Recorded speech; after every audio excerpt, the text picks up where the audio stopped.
Mga higala, kumusta? Napunta ni ato ang tulumanon panglantaw sa kagabhion.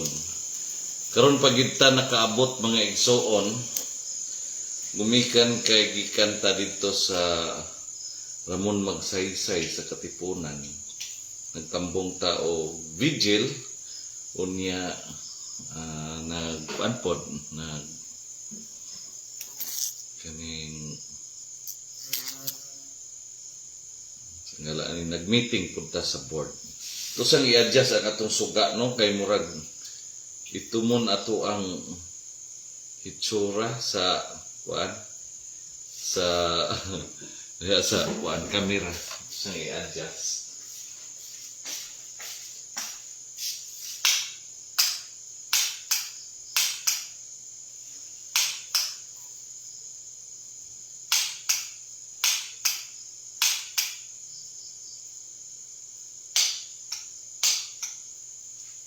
Na ang no kay murag itumunta to ang suga kay murag warm kaayo ang kuan ato sa dili pa nato sugdan ang ato ang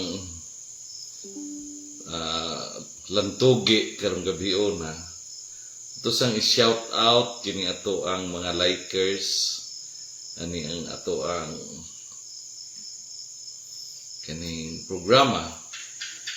Una sa tanan si Ma'am Ruina Sumandag, school head ni siya sa Lapirian. Ito pong i-shout out ang atoan kauban ganihan doon sa board. Si Engineer Alrico Tubigon, tingali nakaabot na po sila sa ilang balay. Si Ma'am Insing Kilo, si Cheryl Ribuya sa Lower Santo Niño Mahayag. Si Nanay Aging Arcelita Tubigon, si Lolita Adapon, si kinsa patong uban na to ganiha, no? Si Ma'am Milicia Tubigon. So sa tanan nga ang uban nga dili na nako makuan, na nako hinganlan tungod kay kini yung igsoon may pangidaro na murag malimot na tas mga ngalan. Pero salamat kay sa inyong support ganihang hapon na pahigayon gyud nato ang ato ang board meeting. So mga higala sa makausap pa maayong gabi. Tonight, let me begin with a simple but haunting truth.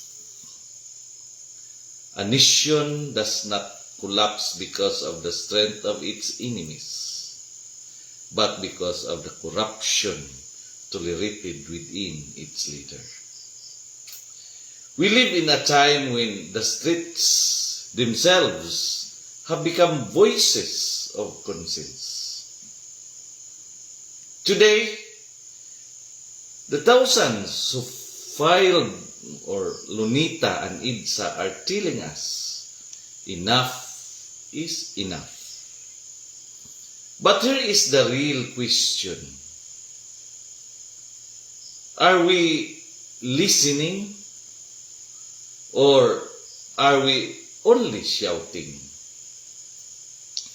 The so-called trillion pesos march was not an ordinary gathering. It was an explosion of frustration, a culmination of years of small complaints, ignored petitions, and growing mistrust. Men and women in white, students carrying placards, church groups praying together, workers taking the day off just to walk in the heat of the sun, all for one purpose: to demand accountability. What triggered this? The scandal of flood control projects. Mga proyekto nga kuno gitukod para muluwas sa katawhan. Apan, maura hinuon nakadagdag sa ilang kalisdanan. Ghost projects, overpriced contracts, unfinished works. And all of this while floods continue to ravage barangays, destroying crops, submerging classrooms, and endangering families. But friends, the people are not just angry at broken dikes or potholes. They are angry because every broken road, every flooded street, every delayed classroom is a broken promise. Now here is something worth nothing. President Ferdinand Bongbong Marcos Jr. did not dismiss these rallies. He did not say, mga destabilizers lang na. He did not command, pahawa na sila. Instead, he said, I understand their anger. Corruption must not be tolerated, but let us seek justice through lawful and peaceful means. That, mga higala, is a sign of maturity. Contrast this with past responses.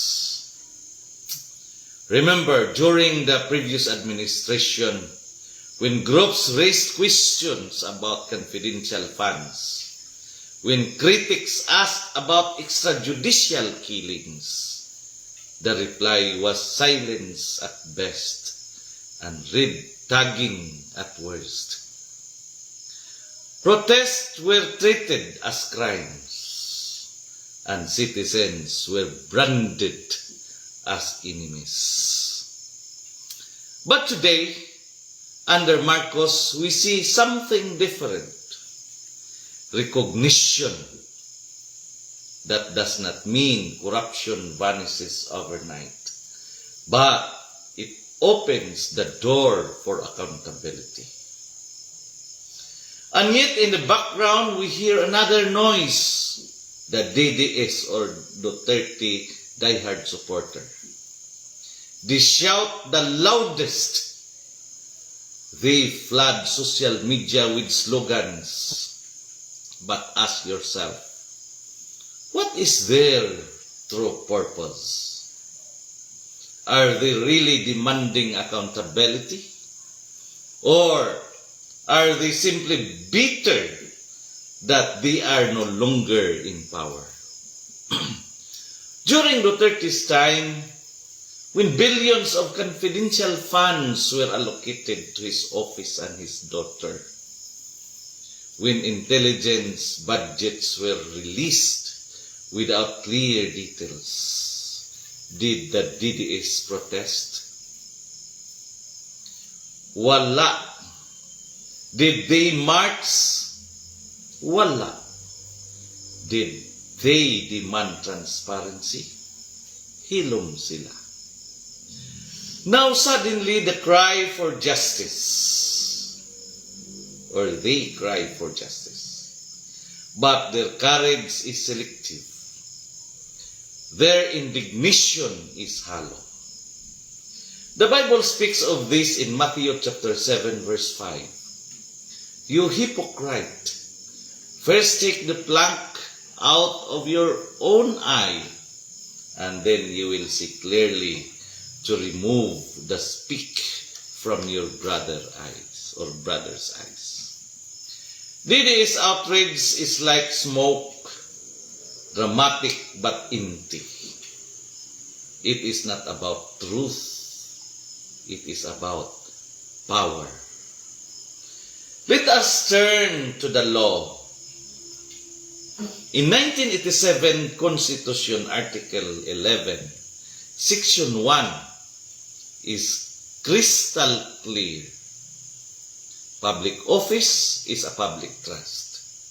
Public officers and employees must at all times be accountable to the people. Serve them with utmost responsibility, integrity, loyalty, and efficiency. This is not optional. This is the standard. The money collected through our taxes is not private wealth of politicians. It is not meant to build monuments to egos. It is entrusted with wealth. Pundo nga gikan sa katawhan o para gyud sa katawhan. When corruption diverts these funds, it is not only thief, it is betrayal. The law provides remedies. Commission on Audit Reports, Ombudsman Investigations, Sandigan Bayan Prosecutions. But these legal mechanisms require time, documents, and evidence. That is why President Marcos insists accountability must be lawful, not violent. Maon na nga mingog, kung si Duterte pa daw isa ra ka adlaw, pero mga igsoon, nagkinahanglan ka na insakto nga proseso. Due process. If we abandon the law, we replace justice with mob rule. And mob rule, mga higala, destroys nations faster than corruption itself. Amos chapter 5 verse 24 declares, let justice rule on like a river, righteousness like a never falling stream. The image is powerful. Justice is not a puddle that dries when the sun rises. Justice is a river, constant and unstoppable and cleansing. But rivers do not appear overnight. They are formed through patience, persistence, and the constant flow of truth. Mga igsoon, justice will not come from memes, from angry posts, or from selected outrage. It will come from steady, lawful pursuit of truth. Let me remind you of history. During the Spanish colonial era, the people rose in 1896, but every uprising succeeded. Many were betrayed. Many were crushed. Why?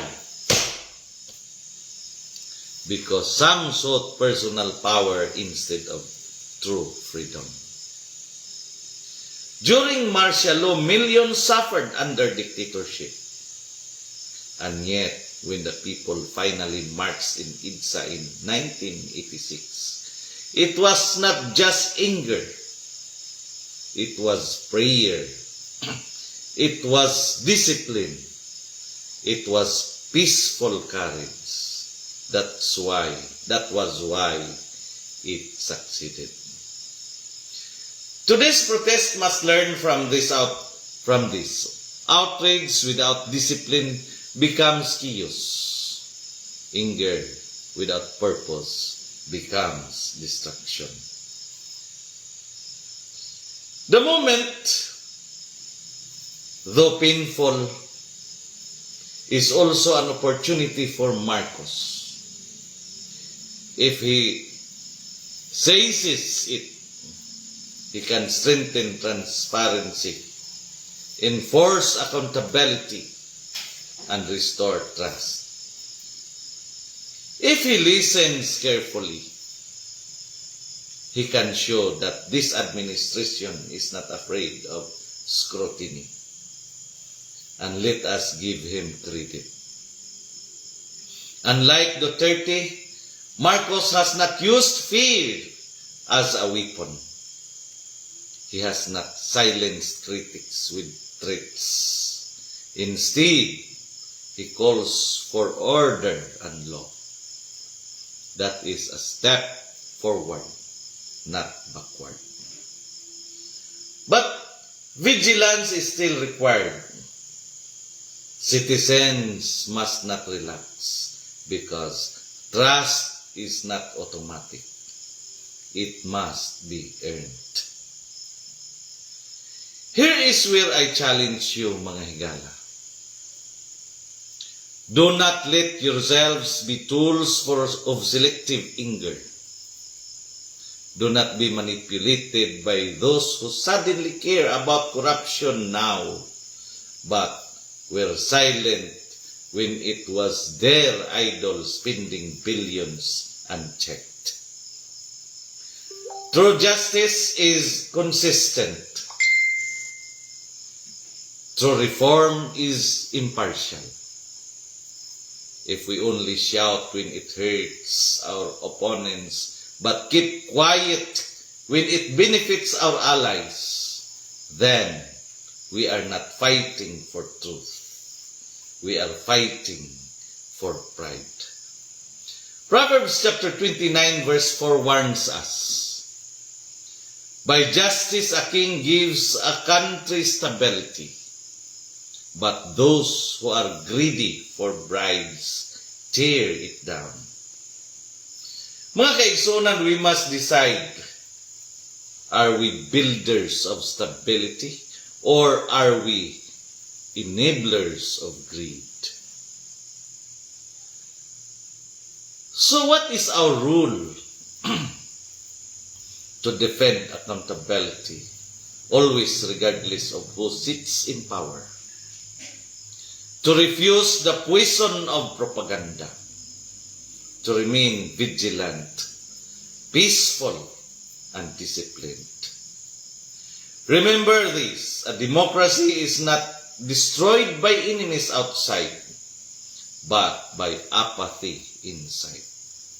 Corruption thrives not because leaders are corrupt, but because citizens tolerate it. Mga higala, tonight let us not be deceived by noise. Let us not be paralyzed by anger. Instead, let us be steady, faithful, and wise. President Marcos has acknowledged the outrage. Let us hold him accountable to his word. The DDS or diehard Duterte supporters are loud, but their hypocrisy must be exposed. Let us not be blinded by recycled slogans. Above all, let us pray that justice will indeed rule like a river, that righteousness will flow like a stream, and that our beloved Philippines will finally rise. Not on the back of noise, but on the foundation of truth, law, and faith. Kini ang panglantaw sa kagabhion, diin ang kahayag, nagadanag bisan pa sa kangitngit. Kini inyong igsoon, higala, ug alagad, Jeremias Labaho Tubigon, sa makaw sa pamuingon, nga sa atong pagpangandoy o tinuod nga katilingban or matarong nga katilingban, ang kamatuuran gayud ang atong suga.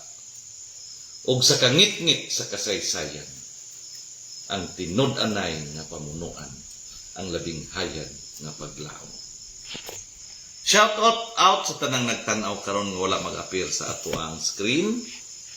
Ang Dios magapanalangin ug magapanalangin kanatong tanan. Good night mga higala. May God of justice and mercy guide us all. Maayong gabi.